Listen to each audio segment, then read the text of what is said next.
Alright, the next section in Chapter 4 deals with acid and base reactions.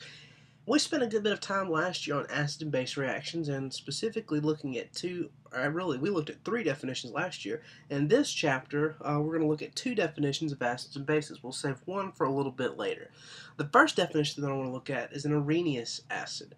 An Arrhenius acid increases the concentration of hydrogen atoms or hydrogen ions when dissolved in water. Okay, so we know that all acids start with H, and in an Arrhenius acid, that H will dissociate and increase the amount or concentration of hydrogen cations in the solution. The second definition we looked at last year was the Bronsted-Lowry acid and base definition. In a Bronsted-Lowry acid, the acid is defined as a proton donor.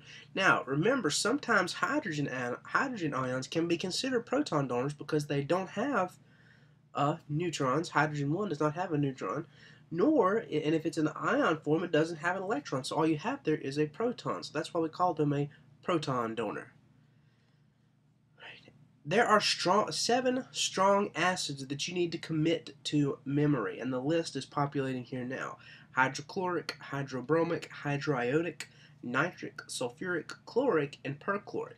You saw this same list last year with the exception of 1. I only gave you 6 last year. This year we're adding chloric acid to that strong acid list. Now, in the picture we've got concentrated hydrochloric acid in a bottle, and then we have a small Erlenmeyer flask, like a 50 milliliter Erlenmeyer flask with hydrochloric acid and an acid-base indicator in it. Now, that acid-base indicator is bromethymol blue. Bromethymol blue is blue in a base, or yellow in an acid.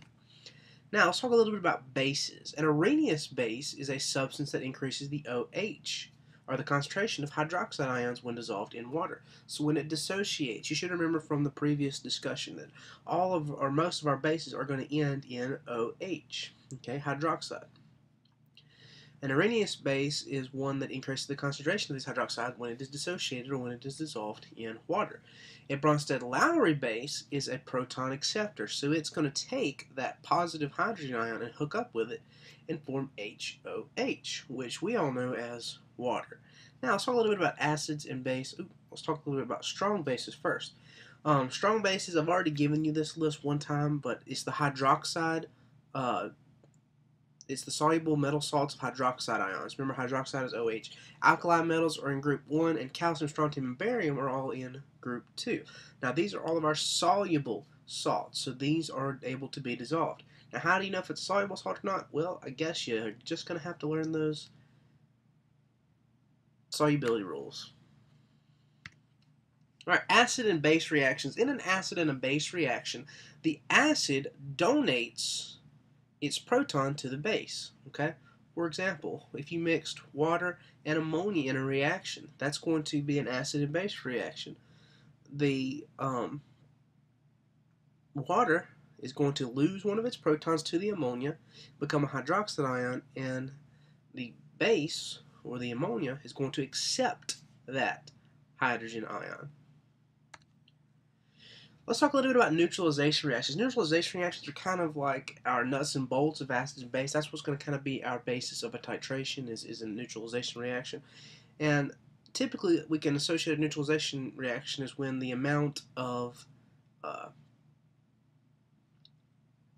we would say that when something is neutralized, it is not necessarily around pH 7, but it's close to pH 7, but all of the products are made as much as they can be. The reaction is shifted to the product side, so you have your salt and water.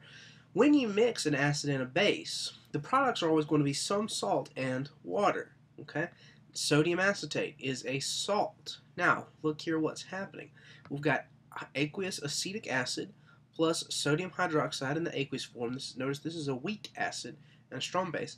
We're going to get sodium acetate and water. Sodium acetate and water. Okay? Now, let's kind of see what happens with the net ionic equation between a strong acid and a strong base. Now, we've got hydrochloric acid here. Notice that it is aqueous, and sodium hydroxide that is also aqueous. Yields sodium chloride, which is aqueous, and water. Water, you may have in the past put AQ, but water should be L, because water dissolved in water is water, right? All right, so we write the net ionic equation for it. We write the ionic equation, then we cross out the things that appear on both sides to get our net ionic equation. So our net ionic equation for a neutralization reaction is going to be hydrogen plus hydroxide should yield liquid water. And that's kind of sums up neutralization reactions.